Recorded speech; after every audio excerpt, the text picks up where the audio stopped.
আসসালামু আলাইকুম। জনপদের খবরে আমন্ত্রণ জানাচ্ছি আমি মোহাম্মদ রাইহান। এখনকার এই সংবাদ আয়োজন একই সঙ্গে চ্যানেল আই এর ইউটিউব চ্যানেল এবং চ্যানেল আই এর ওটিটি প্ল্যাটফর্ম আই স্ক্রিনে লাইভ স্ট্রিম হচ্ছে।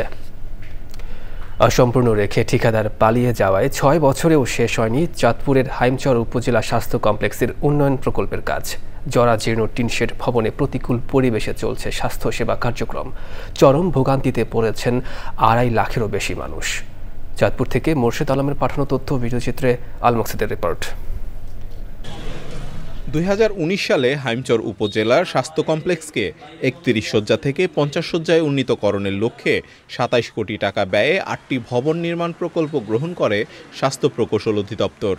সেই সময় চট্টগ্রামের ঠিকাদারি প্রতিষ্ঠান ডিসিএলএমসি কাজ শুরু করেও ২০২৩ সালে তা বন্ধ রেখে চলে যায়। ভাঙাচোরা টিনশেড ভবন, ময়লা আবর্জনার মধ্যেই চলছে চিকিৎসা সেবা। ডাক্তার আসে যায় চলে যায়, আইসা থাকতেছে না, থাকার পরিবেশ তৈরি হচ্ছে না, এই হচ্ছে ডাক্তারদের সমস্যা।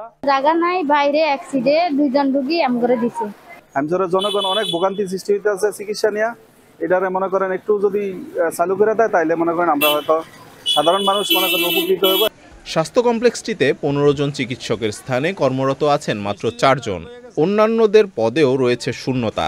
বরাদ্দ 131 জনের মধ্যে বর্তমানে কর্মরত রয়েছেন 64 জন। তারাও অনেকে দীর্ঘ ছুটিতে। 50 বেড না হওয়া পর্যন্ত আসলে এই চর এলাকার মানুষের দূর হচ্ছে না, স্বাস্থ্যসেবা নিশ্চিত হচ্ছে না। কারণ অতি দ্রুত এই 50 বেড যদি কমপ্লিট করা হয় তাহলে হয়তো এই যে আবর্জনা বা ময়লা যে জমতেছে, কারণ এটা টিনশেড হাসপাতাল, আপনারা দেখছেন যে টিনশেড, চারদিকে ড্রেন এবং বৃষ্টির কারণে প্রচুর বৃষ্টি হচ্ছে, বৃষ্টির কারণে জলাবদ্ধতা তৈরি হয় এবং সেখানে ময়লাগুলো জমে যায়। দ্রুত নির্মাণ কাজ শেষ করে নতুন ভবনে চিকিৎসা সেবা শুরু না করা হলে পরিস্থিতি আরও খারাপ হবে বলে ধারণা করছেন ভুক্তভোগীরা। আল মুকসিদ, চ্যানেল আই।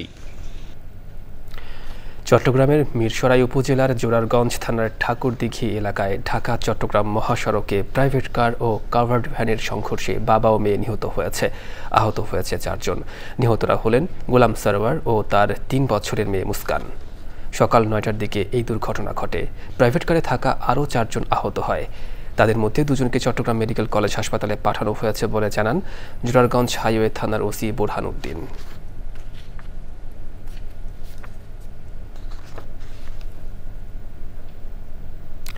এবারে প্রতিনিধিদের পাঠানো তথ্য ভিডিওচিত্রে আল মকসিদের রিপোর্ট। ময়মনসিংহে বাংলাদেশ কৃষি বিশ্ববিদ্যালয় কম্বাইন্ড ডিগ্রি কলেজ চালুর আন্দোলনকে কেন্দ্র করে শিক্ষার্থীদের ওপর বহিরাগতদের হামলার বিচারের দাবিতে মানববন্ধন করেছে বিশ্ববিদ্যালয়ের শিক্ষার্থীরা। চাঁদপুর টেলিভিশন সাংবাদিক ফোরামের নিজস্ব কার্যালয়ের যাত্রা শুরু হয়েছে। উদ্বোধন করেন জেলা প্রশাসক মোহাম্মদ মহসিন উদ্দিন। গাইবান্ধার সুন্দরগঞ্জ উপজেলায় 7ম শ্রেণীর এক ছাত্রীকে সংঘবদ্ধ ধর্ষণের প্রতিবাদে এবং জড়িতদের দ্রুত গ্রেফতার ও শাস্তির দাবিতে মানববন্ধন ও বিক্ষোভ সমাবেশ করেছে নারী মুক্তি কেন্দ্র ও সমাজতান্ত্রিক ছাত্র ফ্রন্টের জেলা শাখা। মেহেরপুরে মহিলা দলের 47তম প্রতিষ্ঠাবার্ষিকী উপলক্ষে আলোচনা সভা হয়েছে। স্বাস্থ্য সচেতনতা বাড়াতে ঝিনাইদহের শৈলকুপায় স্বাস্থ্য ও পুষ্টি বিষয়ক কর্মশালা হয়েছে। নড়াইলে তারুণ্যের উৎসব 2025 অনুষ্ঠিত হয়েছে। জেলা প্রশাসক শারমিন আক্তার জাহানের সভাপতিত্বে উপস্থিত ছিলেন জেলা পরিষদের নির্বাহী আসাদুজ্জামান সহ বিভিন্ন সরকারি বেসরকারি প্রতিষ্ঠানের প্রতিনিধি, শিক্ষক ও সংশ্লিষ্ট কর্মকর্তারা। নাটোরের বাগাতিপাড়া উপজেলায় স্থানীয় বিএনপির উদ্যোগে জনসভা হয়েছে। প্রধান অতিথি ছিলেন বিএনপির সাবেক সংসদ সদস্য অ্যাডভোকেট সৈয়দা আসিফা আশরাফি পাপিয়া। রাঙামাটিতে সচেতন নাগরিক কমিটি ও টিআইবির আয়োজনে টেকসই উন্নয়ন, অভীষ্ট এবং প্রাতিষ্ঠানিক সুশাসন অর্জনের করণীয় বিষয়ক কর্মশালা হয়েছে। প্রধান অতিথি ছিলেন জেলা প্রশাসক মোহাম্মদ হাবিবুল্লাহ মারুফ।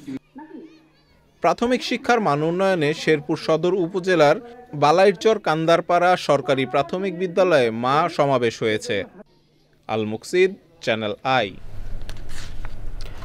জাহাঙ্গীরনগর বিশ্ববিদ্যালয় কেন্দ্রীয় শিক্ষার্থী সংসদ জাকসু ও হল সংসদ নির্বাচনের ভোট গণনা এখনও শেষ হয়নি। বৃহস্পতিবার রাত 10:15টায় শুরু হওয়া ভোট গণনা রাত পেরিয়ে এখনও চলছে। দর্শক, এখন ব্রিফিং চলছে, আমরা সরাসরি চলে যাচ্ছি ব্রিফিংয়ে। এই বিশ্ববিদ্যালয়ের শিক্ষকদের বিএনপি নেতা নজরুল সাহেব, মাফরুজ সত্তার সাহেব, যারাই মূলত নির্বাচনের এই অব্যবস্থাপনা, সমগ্র অব্যবস্থাপনার জন্য দায়ী ছিলেন। তৃতীয়ত বিএনপি নেতা নজরুল স্যার, তিনি একটি মেয়েদের একটি হলে প্রভোস্ট হয়েও অন্য হলে ঢুকে তিনি মব সৃষ্টি করেছেন এবং নির্বাচন বন্ধ রাখার জন্য, সাময়িক স্থগিত রাখার জন্য তিনি দায়ী ছিলেন। চতুর্থত, ছাত্রদলকে ব্যবহার করে তিনি ক্যাম্পাসে অস্থিতিশীল পরিবেশ সৃষ্টি করার চেষ্টা করেছেন। তারা প্রাক্তন শিক্ষার্থীরা হলের ভোট কেন্দ্রের বাইরে অবস্থান করছে, অথচ দেখা গেছে তাদের ব্যাপারে কোনো প্রকার ব্যবস্থা গ্রহণ করেনি। সর্বশেষ আজ সকালে নির্বাচনের দায়িত্ব পালন করতে এসেছিলেন, যিনি গতকাল দায়িত্ব পালন করেননি, আজকে সকালেই এসেছিলেন দায়িত্ব পালন করতে পোলিং অফিসার হিসেবে।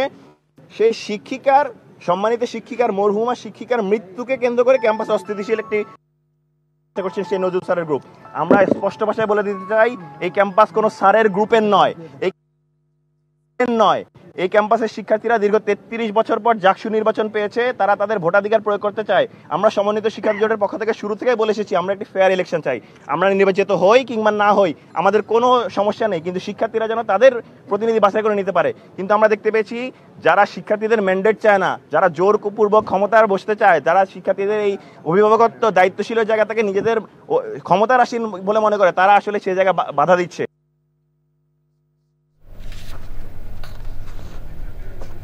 ধন্যবাদ। Sylhet metropolitan chamber of commerce and ইন্ডাস্ট্রির নেতৃবৃন্দের সাথে মত বিনিময় করেন আসন্ন FBCCI নির্বাচনের সভাপতি প্রার্থী বীর মুক্তিযোদ্ধা মোহাম্মদ আলী। বিমানবন্দর থেকে মোহাম্মদ আলী সফর সঙ্গীদের নিয়ে তিনি হজরত শাহজালাল রহমতুল্লাহ আলাইহের মাজার জিয়ারত করেন। এ সময় তার সাথে FBCCI এর সাবেক সহ সভাপতি কামাল উদ্দিন আহমেদ, দোকান মালিক সমিতি সভাপতি মোহাম্মদ হেলাল উদ্দিন, চাঁপাইনবাবগঞ্জ চেম্বার সভাপতি আব্দুল ওয়াহেদ সহ অন্যান্যরা উপস্থিত ছিলেন।